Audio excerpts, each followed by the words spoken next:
한국의 탈무드 2 내 안에 답이 있다라는 책의 제6장 결혼의 원리에 대해서 이렇게 보도록 하겠습니다.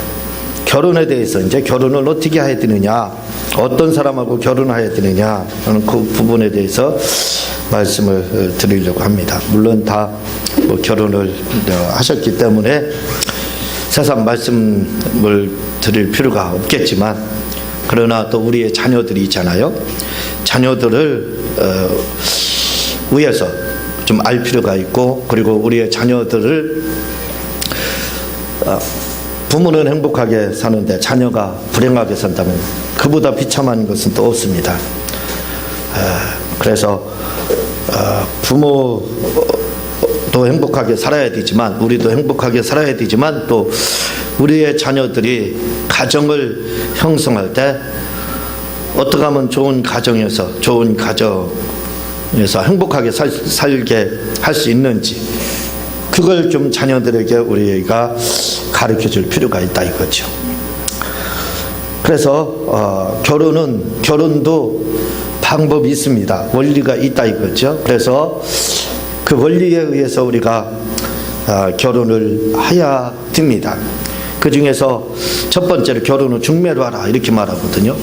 대부분의 우리도 젊었을 때도 그렇지만 또 지금도 역시 아마 예수님 시대도 그랬을 거예요. 모든 사람들이 이조 시대도 그렇고 다 결혼에 대해서, 배필에 대해서 생각하는 것이 뭐냐면 필이 와야 된다.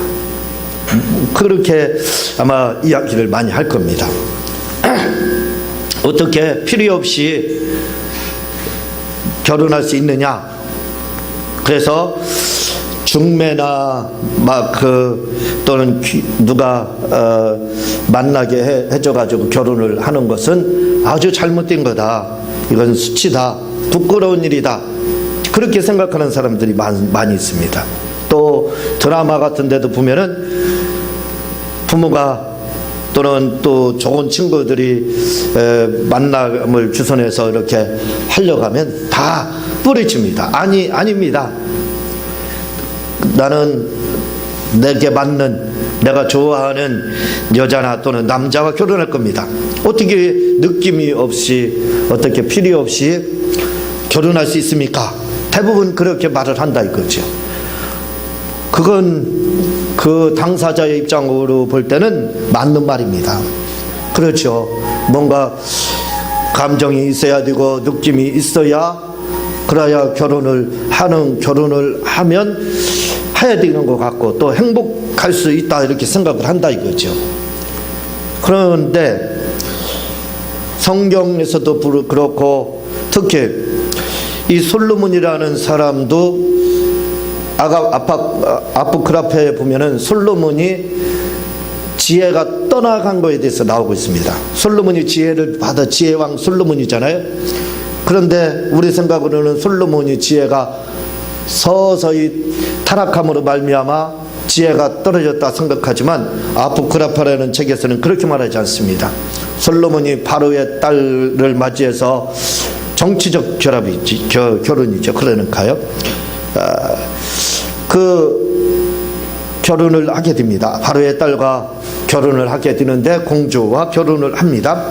그리고 그 공주의 꼬임에 넘어가서 우상 숭배를 하게 됩니다. 그래서 우상에게 같이 절을 해요. 근데 놀랍게도 아포크라파라는 책에서는 뭐라고 나오냐면 솔로몬이 바로의 딸과 함께 우상하게 절하는 순간에 그의 지혜는 호련히 다 떠나갔다 이렇게 이야기하고 있습니다. 일순간에 다 떠나갔다라고 하고 있어요. 그래서 더 바이블인가 어디서 제가 본 내용을 보게 되면 솔로몬이 후에는 그의 곁에 있는 참모들이라든가 그의 지인들의 말을 듣지 않습니다. 쉐마락에서 지혜라는 뜻이 여러 가지가 있는데 듣는 것이 지혜다 이렇게 되어 있어요. 쉐마, 듣는 거, 소피아라는 또는 호쿠마라는 뜻도 있지만 쉐마가 또 지혜입니다. 그렇게 해석이 되고 있어요. 그런데 솔로몬이 그 뒤부터는 누구의 말도 듣지 않는 것을 보게 됩니다. 그리고 곧 죽게 돼요. 그래서 솔로몬은 바로의 딸과 결혼을 하게 됩니다. 그리고 그 공주의 꼬임에 넘어가서 우상에게 같이 절을 해요. 근데 놀랍게도 아포크라파라는 책에서는 뭐라고 나오냐면 솔로몬이 바로의 딸과 함께 우상하게 절하는 순간에 그의 지혜는 호련히 다 떠나갔다 이렇게 이야기하고 있습니다. 그래서 부귀와 영화와 장수를 줬지만 사실은 장수하지 못했습니다. 왜냐하면 바로의 딸의 꼬임에 넘어가서 우상에게 절을 하는 순간에 그의 부귀와 영화와 뿐만 아니라 지혜까지도, 장세부까지도 완전히 걷어갔다 하는 부분이 이렇게 나오고 있습니다. 그래서 우리가 보기에는 그런 결혼도 국제 결혼에 해당하고 또 나라와의 관계이기 때문에 정치적인 어떤 결혼에도 해당하기 때문에 그렇지 않느냐 할 때 바람직하지 않더라 이거죠. 또 에서의 가정을 보게 되면 에서와 야곱과의 관계죠. 에서가 해쪽 속에 두 여자하고 결혼을 해서 그게 마음에 안 들어가지고 이삭을 야곱을 결혼시킬 때는 그렇게 하지 않았습니다. 외삼촌 라반의 집에 가서 그렇게 결혼을 하게끔 하고 있습니다. 그러니까 부모의 마음에 이삭이나 리브가의 마음에 들지 않았다 이거예요. 에서는 그렇게 나오고 있습니다. 원하지 않는다 이거죠. 그래서 에서의 가정도 사실은 불행을 했습니다. 그래서 에서가 또 부모의 마음에 들기 위해서 또다시 결혼을 하는 그런 일이 성경에 등장을 하고 있습니다. 우리가 생각하기에는 결혼을 하게 되면 뭐 마음에 드는 남자, 마음에 드는 여자가 있으면 지나가다 걸리고 하면 만나서 결혼하면 되지요. 그렇게 이제 많은 사람들이 이야기를 하지만 어떻게 보면 그것이 우리 감정적인 생각으로는 맞습니다. 뭔가 감정이 와서 느낌이 있을 때 결혼을 해야 맞는다 이거죠. 그러나 중요한 것은 결혼은 그렇게도 할 수 있습니다. 또 솔로몬처럼도 할 수 있고 에서처럼도 할 수 있어요. 뭐 국제 결혼도 할 수 있고 누구나 어떤 분을 만나서 다 결혼을 할 수 있습니다. 그런데 중요한 게 있다 이거죠. 그것은 뭐냐면 행복한 가정을 이룰 수는 있느냐, 행복한 가정이 될 수 있느냐, 그게 중요하다 이거죠.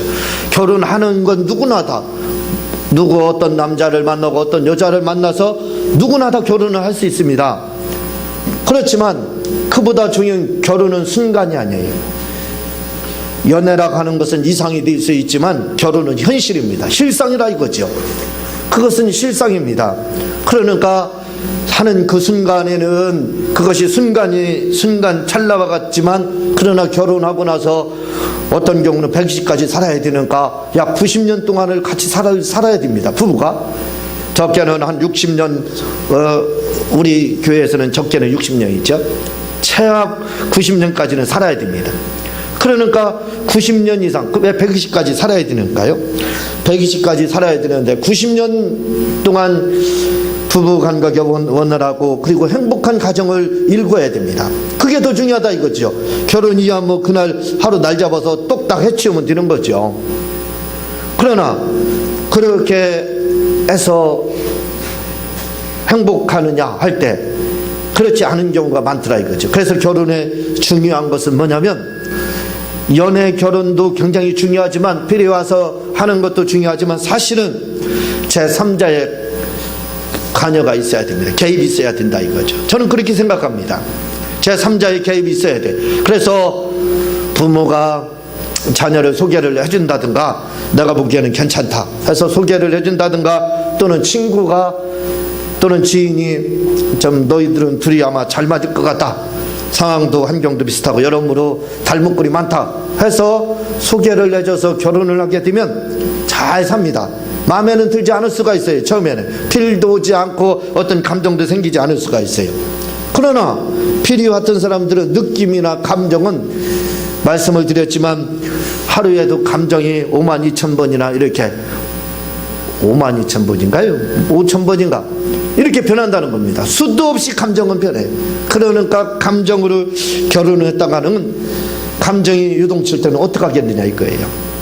그러나 모든 걸 면밀히 살펴보고 나서 너하고 이 사람하고는 참 잘 맞을 것 같다 해가지고 연결을 제3자가 해주면은 그 사람들은 서로 잘 알고 그 비슷한 면이 있기 때문에, 그 면모가 있기 때문에, 연결해졌기 때문에 쉽게 감정이 유동친다고 해서 알았어, 빠이빠이, 너 잘 가 하고 이혼하는 경우가 그렇게 많잖아요.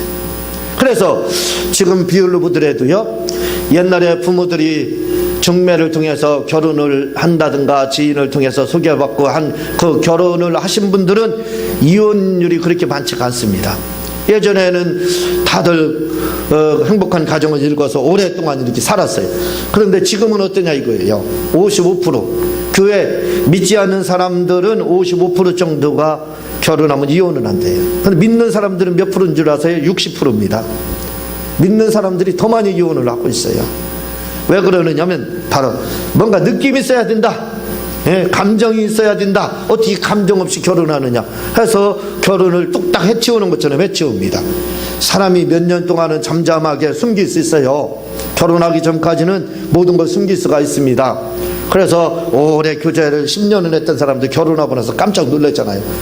아니 이런 면모가 있나. 그래서 10년 교제하고 6개월 만에 이혼하고 그런 경우가 허다하지 않습니까?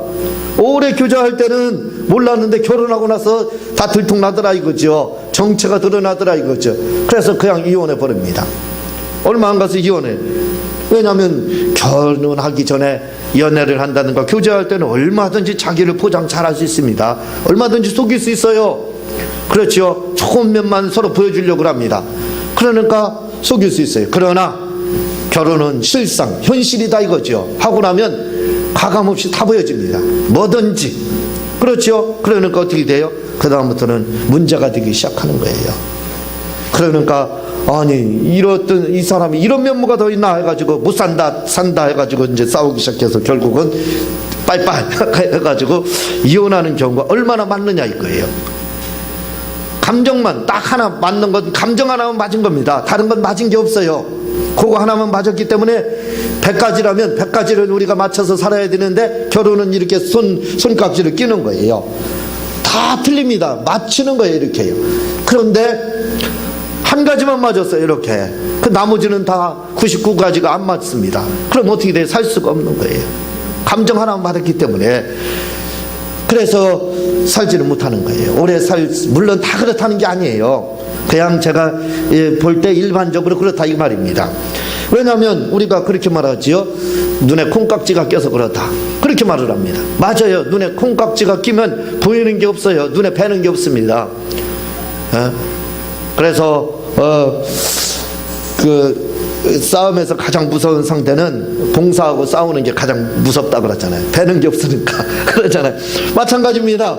예, 콩깍지가 끼면 뵈는 게 없어요. 눈에 봉사는 어떻게 돼요? 안 보이잖아요. 그러니까 무섭거든요. 뵈는 게 없으니까. 마찬가지예요. 콩깍지가 끼면 어떻게 돼요? 안 보여요.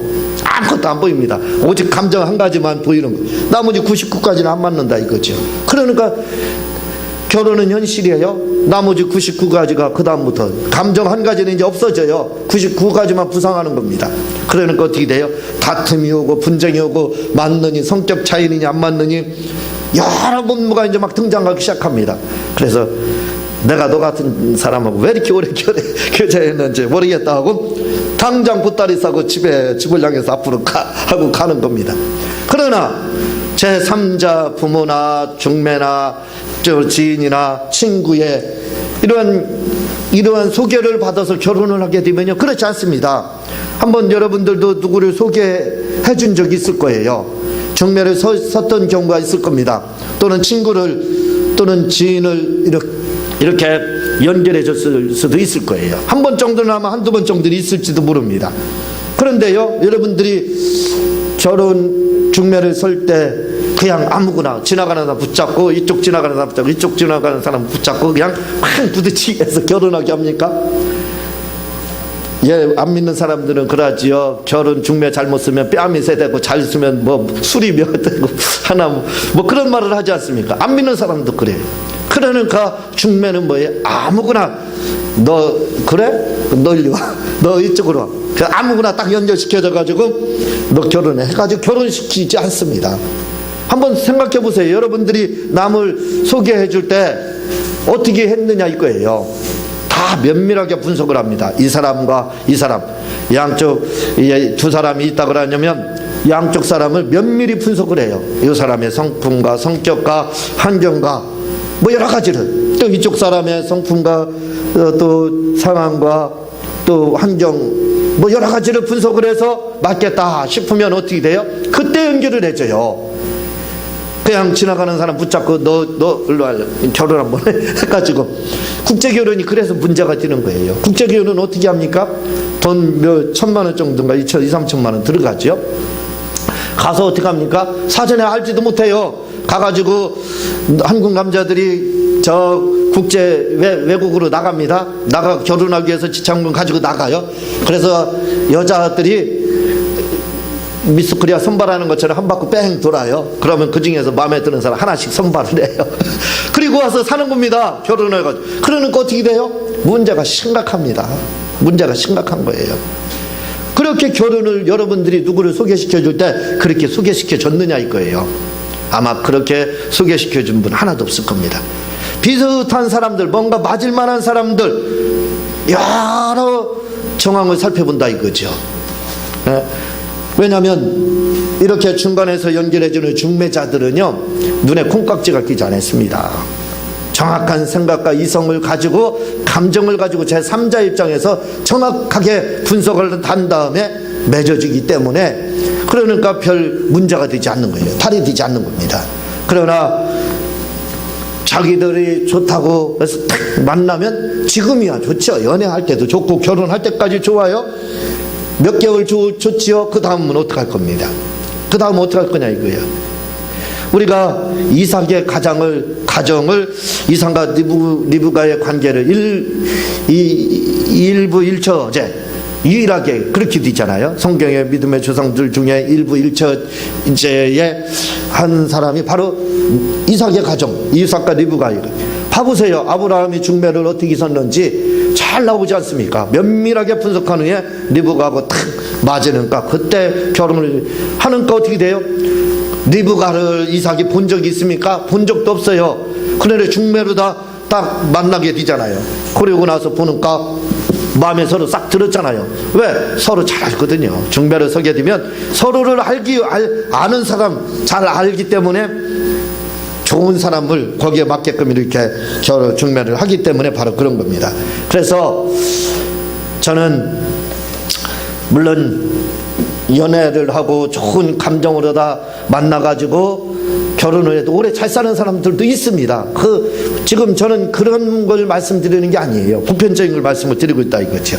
그래서 결혼을 하려면 반드시 연애 결혼, 다시 말하면 길거리에서 만나다가 어디 만나서 그냥 너 좋고 나 좋고 하니까 결혼하는 거 좀 한번 생각을 해보자 이거죠. 조금 생각할 필요가 있고, 반드시 결혼은 제가 보기에는 이렇게 중매를 통해서 맺어지는 것이 가장 합당하고 그게 또 성경적이다 이렇게 제가 제 나름대로는 그렇게 느꼈기 때문에 이렇게 말씀을 드리는 겁니다. 또 두 번째 보면은 부모를 보고 결혼하라 이렇게 말씀을 하고 있어요. 그 옛날 사람들은 딸 며느리를 보려면 누구를 보라고요? 그 어머니, 친정 어머니를 보고 결혼하라. 남자는 아버지를 시아버지에 해당하겠죠. 보고 결혼하라 이렇게 이야기를 합니다. 그 맞습니다. 그래서 옛사람들은 결혼을 할 때 부모를 보고 결혼하라 이렇게 했습니다. 왜냐하면요, 이 중요한 교육이 있는데 이스라엘에서 교육은요 학교 교육이 아닙니다. 학교에서 교육시키는 게 교육이 아니라 집안에서 교육이에요. 가정에서 교육, 가장 중요시합니다. 가정교육은. 우리나라도 사실은 가정교육이 가장 중요하죠. 어떤 분들은요 교회에다 자녀들 보내놓기만 하면 아이들이 믿음 들어가서 성장하는 줄 알아요. 그리고 집에서는 어떻게 하냐면 막 부부끼리 싸웁니다. 그리고 애들은 교회 보내면, 그리고 자기들은 부부는 교회도 안 다니고 잘 안 다니고 하나님 뜻대로 못 살아요. 그리고 교회로 애들 보내요. 그래 주일학교를 거치고 중고등부 거치고 청년에 대해서 믿음이 좋아지기를 기다려요. 그럴 수도 있습니다. 그럴 수도 있어요. 그러나 그런 가정에서 자라면 믿음이 좋아질 확률이 거의 없다는 거죠. 쉽지는 않다는 겁니다. 왜? 교회는 일주일에 한 번 와서 주일날 주일학교나 이런 걸 각 부서를 참석해서 예배 드리는데 그 한 번으로 다 그 신앙이 성장할 수 있겠느냐 이거죠. 좋은 거 한 번 보고 나쁜 거 일주일 내내 보고 있는데 그 부모를 통해서 나쁜 거 일주일 내내, 좋은 걸 보면 괜찮다 이거죠. 나쁜 거 일주일 내내 부모는데 과연 어떤 영향을 받겠느냐 이거예요. 한번 생각해 보자 이거죠.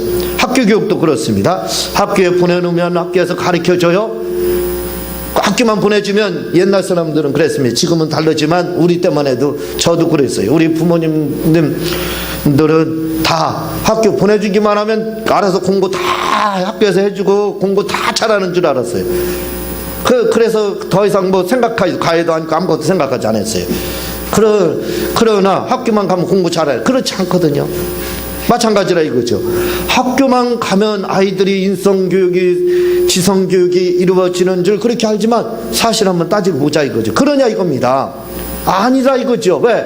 집에서의 인성교육은 학교에서는 지금은 뭐 윤리 이런 것들, 도덕 이런 부분의 교육이 약화됐다고 그러잖아요. 그러니까 그런 교육들은 거의 가르쳐주지 않고 지성교육만 가르쳐줍니다. 머리에다 넣어주려고만 한다 이거죠. 그러면 인성교육은 어디에서 배우느냐 이거죠. 부모에게서 배운다 이거죠. 집에서 부모에게서. 그런데 부모가 날마다 부부싸움이나 했었고 안 좋은 모습이나 보여주고 그래봐요. 그러면 인성이 어디로 다 형성이 되겠니? 안 봐도 뻔하다 이거죠.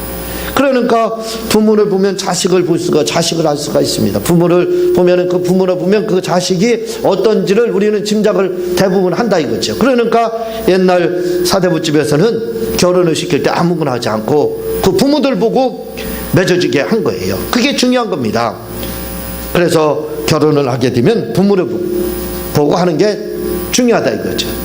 자, 여러분, 제가 가끔 말씀을 드리지만 목회를 하다 보면 수많은 상담들이 오거든요. 오는데 또 특히 저는 책을 판매를 하고 영업을 하고 있기 때문에 이런 상담 전화가 하루에도 한두 건은 거의 오다시피 많이 옵니다. 어쨌든 지금 몇 년째예요. 그러니까 별의별 사건 사고를 다 듣고 있어요. 정보는 아마 제가 가장 많이 빨리 들을 거예요. 모든 정보는 다 수렴하고 있습니다. 교계가 어떻게 돌아가는지 앉아서도 다 알아요. 왜냐하면 수많은 정보들이 저에게 올라오고 있습니다. 그러니까 다 알게 돼요. 그런데요, 부부싸움에 대한 정보도 많이 수집이 됩니다. 근데 들어보면 아주 심각합니다. 이게 크리스천의 가정이 아니다라는 생각이 들어요. 크리스천의 가정입니다. 그런데 그 싸움을 보게 되면요, 남편이 막 아내에게 흉기를 비틀어대고 우여보를 하고 막 그러는 경우가 얼마나 많은지 몰라요. 그런 가정에서 자녀들이 성장한다고 생각해 보세요. 그런 가정에서 자녀들이 성장을 하면 그 자녀들이 뭘 보고 배워요? 그거 보고 배우는 겁니다. 군대에서 누가 지금 구타가 없어졌어요. 옛날 얘기입니다. 지금은 기숙사 생활하는 것 같아요. 우리 은우가 군대가 있어서 얘기하는데 완전 기숙사 생활이래요. 너무 좋다는 겁니다. 이제 1인 1실 뭐 이렇게 침대도 혼자 쓰고 아주 뭐 기숙사보다 더 좋은가 봐요. 군대가 아닙니다 지금은. 그러니까 걱정할 게 하나도 없어요. 지금은 구타가 어디 있어요. 그런 것도 없고 그렇거든요. 그런데 옛날에는요 보면은 누가 가장 많이 구타를 하는 줄 아세요? 정해져 있습니다. 구타 많이 할 사람은 이등병 때부터 보여요. 누군 줄 아세요? 바로 이등병 때 구타를 많이 당한 사람이에요. 구타를 수도 없이 당한 사람. 이 사람들이요, 구타를 당하면 무슨 생각을 하냐면 나는 후에 고참이 돼서 절대로 후임병들 때리지 않겠다 이렇게 해요. 그런 마음을 가져요. 그런데 고참이 되면요 개구리 울창미적 생각 잊어먹습니다. 그래서 그 사람들이 가장 많이 구타를 해. 사람을 때려. 왜? 맞은 만큼 돌려준다 이거예요. 그거 생각하면 쉽게 잊을 겁니다.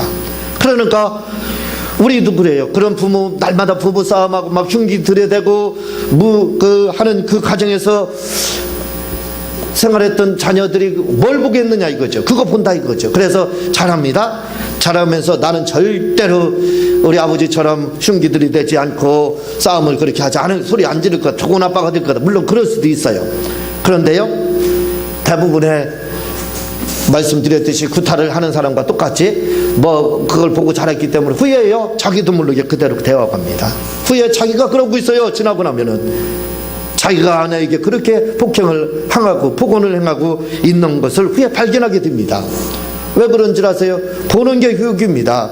그러니까 그 부모를 보고 결혼하는 것이 지극히 당연한 거예요. 또 그 알코올 중독이요. 술 먹는 거. 막 아버지가 알코올에 찌들어 있습니다. 알코올 중독. 그런 가정에서 자라나게 되면요. 자녀는 자라면서 뭐라고 생각하냐면 그렇게 생각합니다. 나는 절대로 술 먹지 않겠다. 그런데 여러분, 어떤 가정에서 자라난 사람들이 알코올 중독에 걸리는 줄 아세요? 안 봐도 이미 답을 가르쳐줬기 때문에 압니다. 뻔합니다. 누구냐면 부모가, 아버지나 엄마가, 대부분 아버지겠죠. 아버지가 알코올 중독에 빠져있는 이 자녀들을, 그 가정에서 자란 아들들이죠. 특히요. 그런 자녀들은 후에 두고 보면 자동으로 변합니다. 그렇지 않은 경우도 많다 이거죠. 그러나 저는 지금 보편적인 걸 말씀을 드리는 거예요. 그런 가정에서 자란 자녀들은요, 후에 보면 자기가 알코올 중독 걸려 있습니다. 왜냐하면 본 것이 그거예요.